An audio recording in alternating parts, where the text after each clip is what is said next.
Ito yung kanilang lalako ngayon. Ramsel. Tapos tingnan nyo naman. Oh, buhay na buhay. Oh, gumagalaw pa. Oh, idol.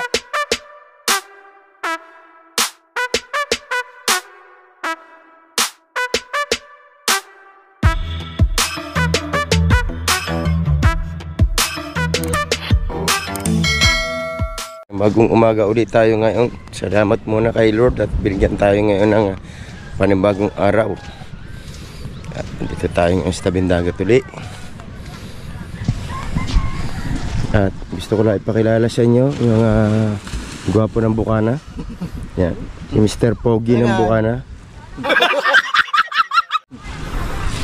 At sila yung maglalako. Uy, sino yun? Ano ba yan? Yan na, si Matag Sanjigo. Matag Bungahang pala. Ay, si Lanlan. Oh, ang ganda ng bungka. Ano ba ito? Pataw? Ibinaksak na eh. Ano kaya patindikan niya? Ayos na yan. Tas-tas natin ang konti. Mas pa, oh.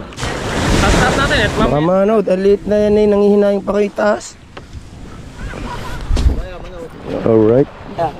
Ayaw mo nang bitawan yung manok doon. Oh, talagang parang may pagdidugyan. Parang magsasabungan dating niyo. Hindi naman mahal magsabong. Di ba yan? Alright.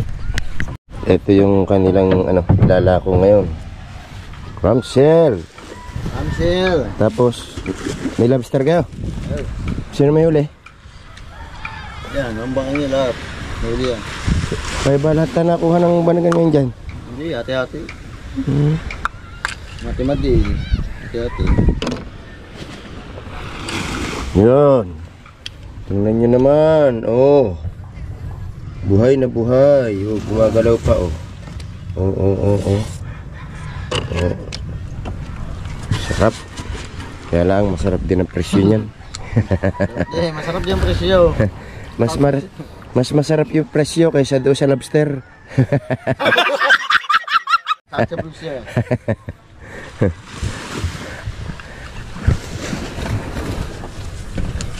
Kaya ito pala yung inyo, no?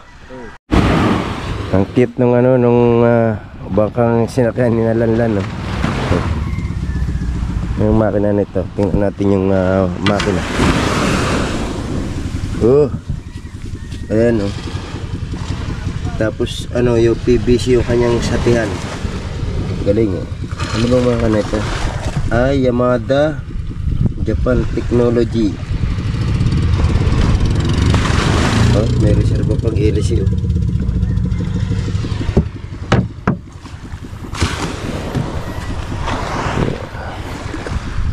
Apriline. Ang liit. Tapos gala tayo. Ito yung mga sa tatay ni Kwan, ni Nika, Nick.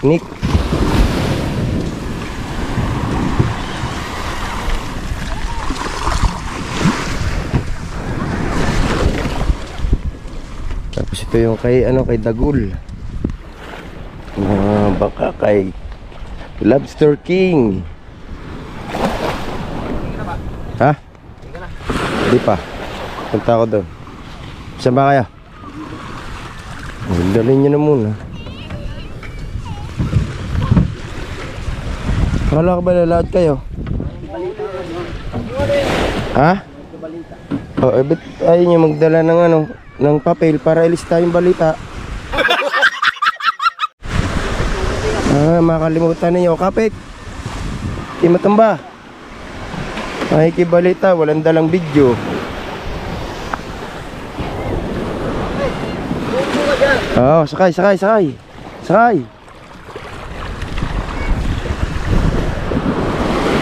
Alright. Punta sila doon sa kabilang barangay. Doon sa minausok na yung San Diego.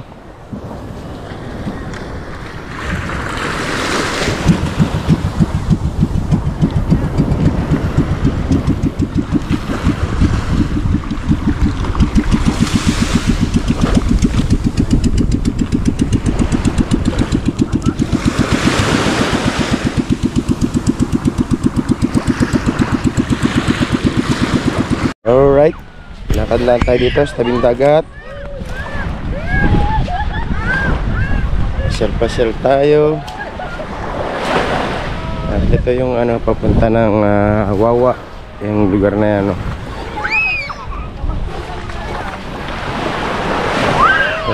Daming naliligo dito. Daming bisita. Okay. At meron akong bodyguard, oh. Kahit saan ako pumunta, sunod dyan.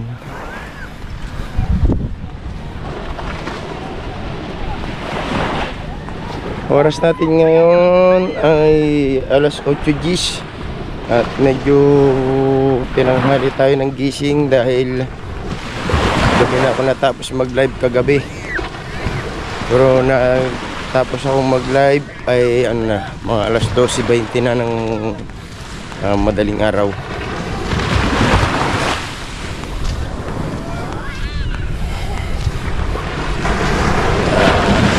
Lakad lang tayo. Bahala na kung against the moon ito o ano. Ito yung tinatawag dito sa aming isda-isdaan.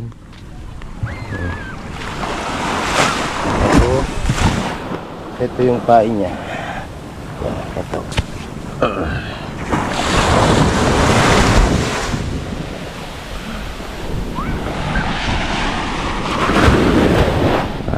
Pinupulo na pala. Tapos na. Ay. May huli? Nasa huli mo? Patingin na huli mo. Ayun.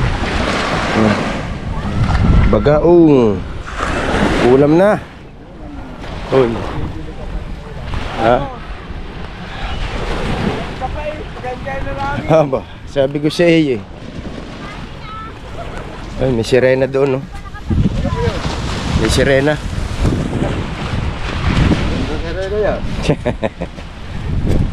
Lumaki bangin? May uli. Hindi manalog sa paan. Yun lang. Ito pa rin pala yung dati mong bangka, no? Ito pa rin yung dati mong bangka. Hindi na. Ito. Dahil pagbalik ko na yun. Ano ko ito pa rin. Ha? Ito, ano pa paggawa mo rin. Wala ko. Ikaw lang gumawa. Talagang ano, dalubhasa. Dati baka-baka. Ito. Kaya buwan ng kargahan ka ako ng lambat. Kaya baliktad ng tayo eh. Malulang ang pruwa. Ang pupa makaipot. Oo, ano. Wala na pag magkakarga ka ako ng lambat. Ay, ito padampalaang. Oo, plywood. Bago ko nilagyan ng paligpit. Baka bagang naging kalabaw. Pero antimano may cut. Wala. Pabit parang may cut. Diba, nilagyan. Magaling makapalang baol. Kapal. Kasi Wala nang dadating. wala na.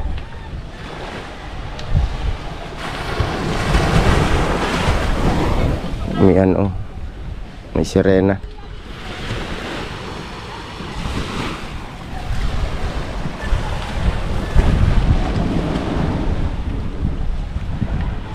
Puro nangitang ba dito? Wala pa nakakabakas ng tanigi.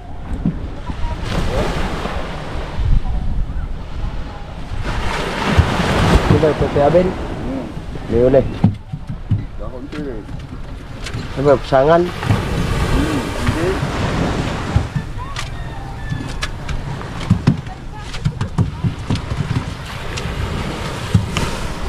Alright, mga kasi yan, kung nakikita nyo yung mga nakabunto na yan. Yan eh ano pa, nung panahon pa ng bagyong Christine. At dahil nga hindi na malinis, kaya yan ay ano, hindi ko alam kung loader o bako ang ginamit yan, napatambak ng ganyan. Oh. Ngayon ang problema diyan, hindi naman masilabagat kasi mas lamang yung buhangin na kasama, oh. Kaya parang naging bundok diyan. Ayan ang problema ngayon. Ito, ang solusyon dito, kundi ihukay. Kasi kung hindi ihukay yan, ganyan na lang mangyayari dyan. Oh. Sagwa rin tingnan. Oh.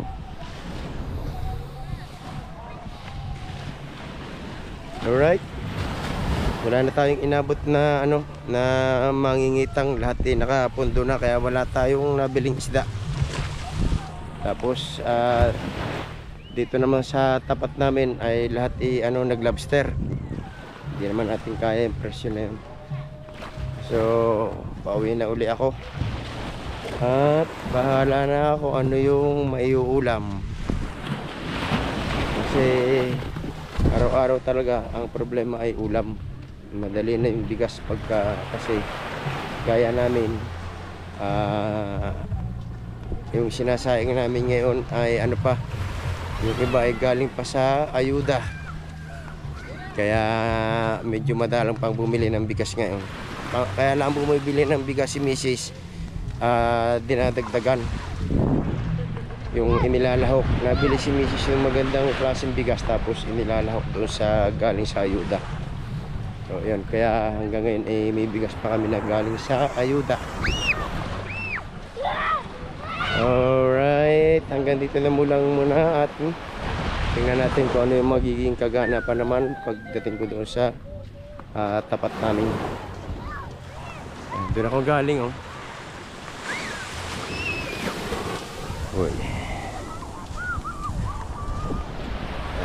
Ang ganda na ng dagat ngayon, wala nang gasinong alon. Ayan, natural na yan, nakikita ninyong alon na yan, natural na yan. Kahit pa sabihin kalmada, natural na yan. Oh. Tapos dito yan makikita nyo, ang daming anod na shell, mga balat na lang. Yan oh.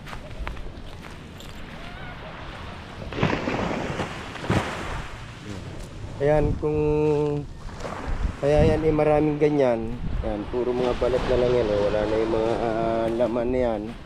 Ayan ay epekto kapag nagtatapon ng lason yung mga pabrika. Namamatay yan doon sa mga tinatapon nilang mga waste. Dami oh, hanggang doon na yan oh.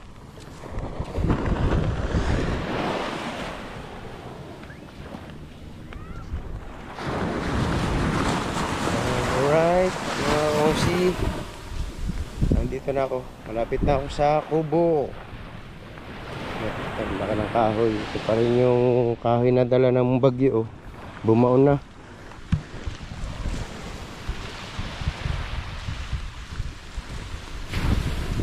Tingnan natin, baka tulog pa si baka natutulog pa si Maruko sa kubo. Alright.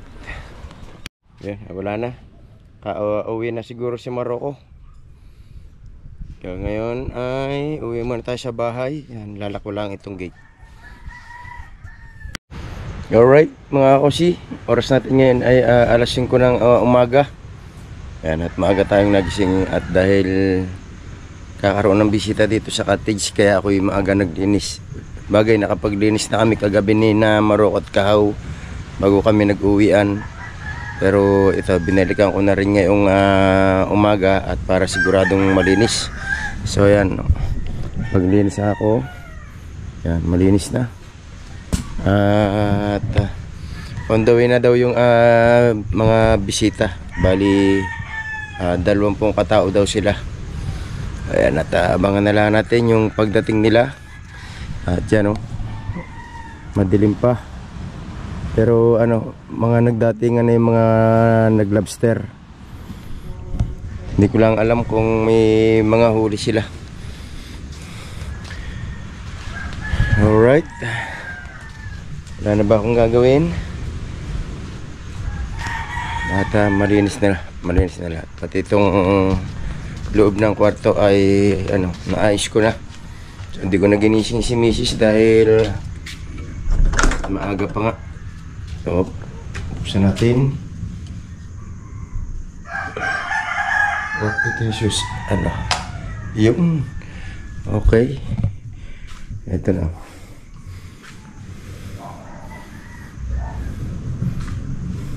Kagabi, ano, naayos ko na rin ito bago ako umuwi.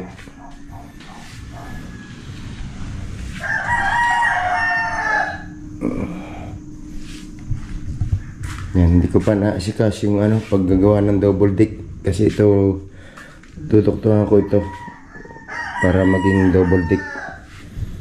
Tapos yun yung aircon, pero hindi ko pa pagaganahin yan dahil wala pang kesame.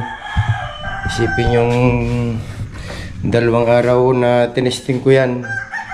At tapos pinandar ko ng ano, ng simula alas 6 ng hapon hanggang magdamag. 2 araw ko tinesting yung aircon na yan na paandarin. Naku, grabe. Grabe yung naging ano, naging konsumo sa kuryente. Isipin yung 2 araw mahigit na 800 yung naging bill.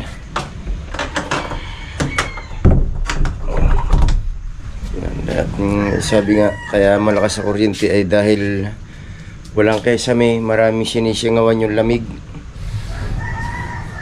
Alright, yan. Hintayin na lang natin yung bisita. Dahil ang usapan namin alas 5 pero nasa biyahe pa daw sila. Okay. Alright mga kosi, time check natin ngayon ay alas 8 ng umaga at bumalik dito yung bisita, yung kausap ko mismo. At hindi na raw sila tutuloy dahil meron daw silang kasamahan na nag-booking pala sa Munting Buhangin. Okay lang yun. At yun, nag-aabot siya sa akin ng 500 para daw sa abala. Hindi ko na kinuha. Hindi ko kailangan yung kailangan ko yung matinong kausap. Okay. Pero ganun talaga ang buhay. Hindi naman lahat perfect. Kaya baliwala sa akin yan. Sanay na ako sa mga ganung usapan dahil sa tagal ko na ng merong ganitong cottage ay marami ng pangyayaring ganun.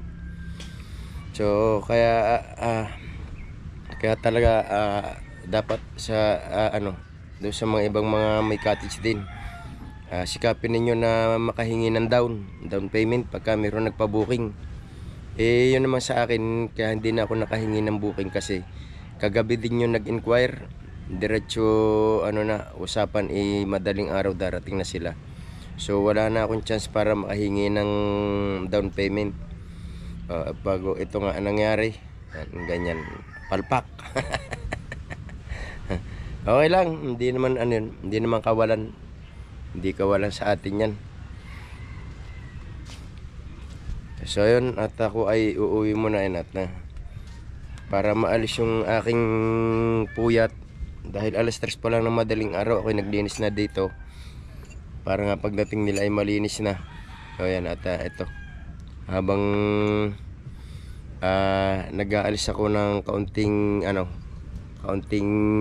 alam nyo na, ako'y nagkape. So yan, at ako'y pauwi na muna sa bahay at meron naman akong ibang lakad ngayon. Okay lang yan mga kosi, salamat.